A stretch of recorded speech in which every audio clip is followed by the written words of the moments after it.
you mentioned in your research about significant psychological distress. Now, could you explain what would constitute that as opposed to just like regular stress, I suppose?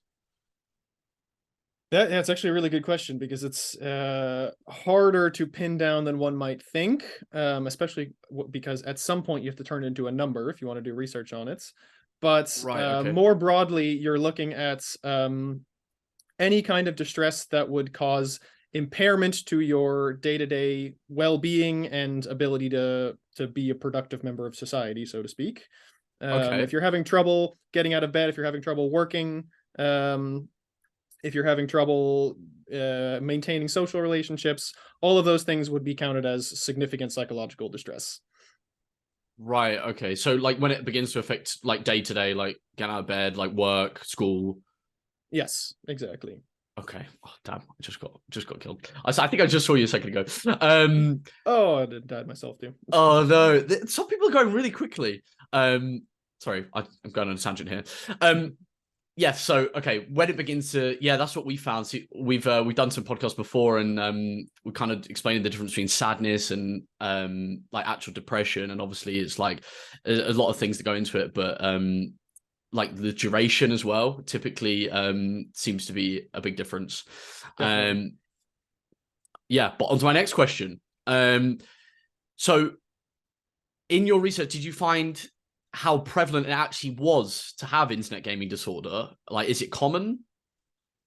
So we found in the particular paper that you're referencing, which is a relatively small sample, so I don't know if it's the best evidence that we have out there, but in that paper, we had about 450 Dutch video game players. Right. I try not to use the word gamer too much because that's more of an identity label than a description of behavior. Like there are lots of people who play video games who don't identify as gamers, as an aside. But in that paper, we were looking at about 450 players. Mm-hmm. And what we found is that you could get an estimate of how many people might meet the normal criteria for gaming disorder between 2 and 10%. And that depended on how exactly you defined the criteria for this and which questionnaire you use. So these gaming disorders diagnosed using some kind of questionnaire. Right. Okay. And these questionnaires, there are a lot of them out there. There's kind of probably too many of them out there. I think we're over 30 different questionnaires that might ask just slightly different questions, asking instead of, do you feel irritable when you're not able to play video games? Maybe they ask, do you feel annoyed and frustrated when you're not able to play video games? You know, little minor wording differences like that. Okay. But these can be enough. And then depending on how you score them and add up the numbers, to get really quite different estimates of how many people might have gaming disorder as is traditionally defined. And so yeah, we ended up with an estimate somewhere between 2 and 10%, and that's of people who play video games as opposed to the general population. So because not everyone in the general population plays video games, the number overall in society is probably more like 1%, I would guess. Right. Okay. So potentially like 1 in 100. Yeah. Okay. Like that. That's interesting. And did you find any like patterns whilst doing your research, like age affected it, or gender, or like types of games played? We weren't looking in that paper at types of games played. Certainly, it's much more prevalent in men than in women, and in boys than in girls. Okay. And it's hard to know whether that's because of some pre-existing potentially genetic factor. Mm-hmm.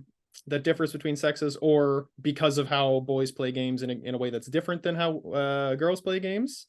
So in other research, definitely they do find that kind of any game that is infinite, so to speak, so competitive multiplayer games where you can, in theory, continue playing forever, continue trying to rank up and improve your game. That would also include MMORPGs, competitive sports games, first-person shooters, any kind of MOBA. All those games that have no upper limit on, no ability to ever complete the game are much more likely to be associated with someone having a disordered pattern of play. Oh, really? That's really interesting. So single player games are much less likely to do so because there's an end goal. Like you can actually complete the game, if you will. Yeah, exactly. Oh, wow. And okay.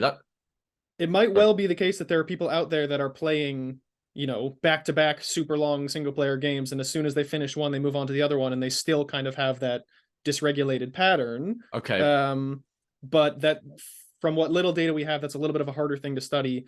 That seems to be much less often the case. It's much more often that people have a particular game or maybe one or two kind of infinitely replayable games that they stick with and they play, such that it maybe hinders some other part of their life. Right. Okay. So it's like it's not always has to be a multiplayer game. It can be either. It just like tends to be a pattern that way. Because I can relate to that. Like when I'm playing, like I play a lot of Overwatch and I played a lot of League, and it's like having that infinite rank to achieve, and you can always be better unless I suppose you literally get to #1 in the world. Can be very frustrating. And I can see why it can become like more and more of an issue. But yeah, that's super interesting.